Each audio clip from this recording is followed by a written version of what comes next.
Salut tout le monde.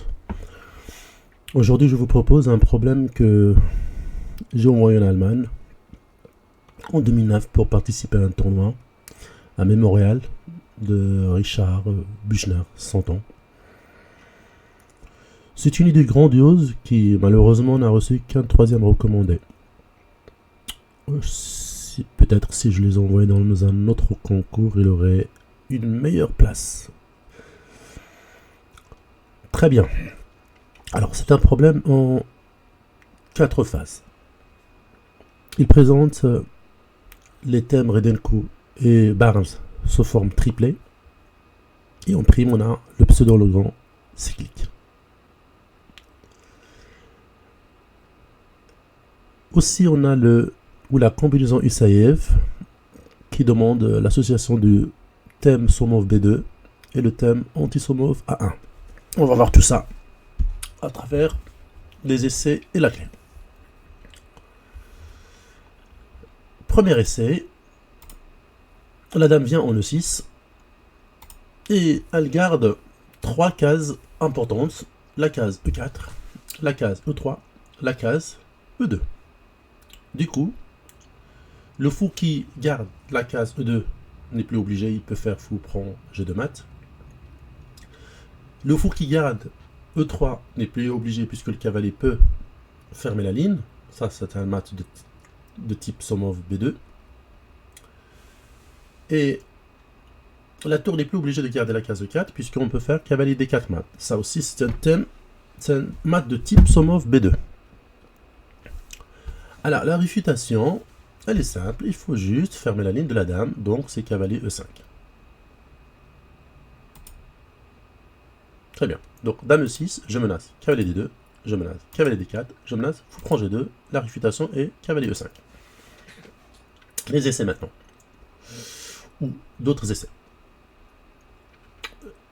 Le premier essai, quand même, il introduit 3 menaces. Et toutes les menaces qu'il introduit, ce sont des menaces thématiques. Alors, dame A2, cette fois, je garde juste la case E2, et je menace fou prend G2 mat.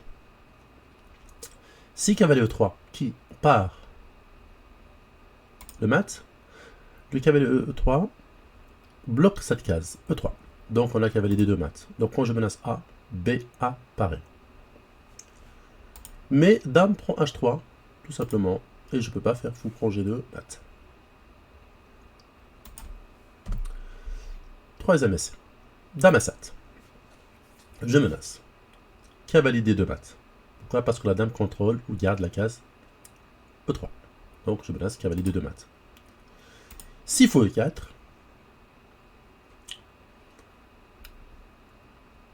qui empêche cavalier D2 mat, parce qu'en faisant feu E4, j'ai donné une fuite au roi en F4, on a cavalier D4 mat. Parce que la case E4, elle est bloquée. Alors, dame A2 et dame A7 nous donnent la combinaison, une combinaison intéressante, parce que les défenses fou E4, les défenses cavalier E3, ça bloque la case F4, et fou E4, ça bloque la case E4, enfin du fou et de la tour, respectivement. Ça donne une case de fuite. Dame A7, on a juste la réfutation simple, tour B6, fermeture de ligne. Donc, quand je menace A, B apparaît. Quand je menace B, C apparaît. Maintenant, la clé menace C, cavalier D4 mat, puisque la dame garde la case E4. Maintenant, après cavalier E2, je bloque la case E2. G fou G2 mat. Et sur l'autre défense, cavalier E3, je bloque la case E3, G cavalier D2 mat. Donc, quand je menace A, B apparaît. Quand je menace B, C apparaît. Quand je menace C, A apparaît. Ce qu'on appelle le thème pseudo-logan cyclique. Voilà, c'est un de mes rares problèmes où j'ai réalisé la forme triplée du thème Redenko et du thème Barnes.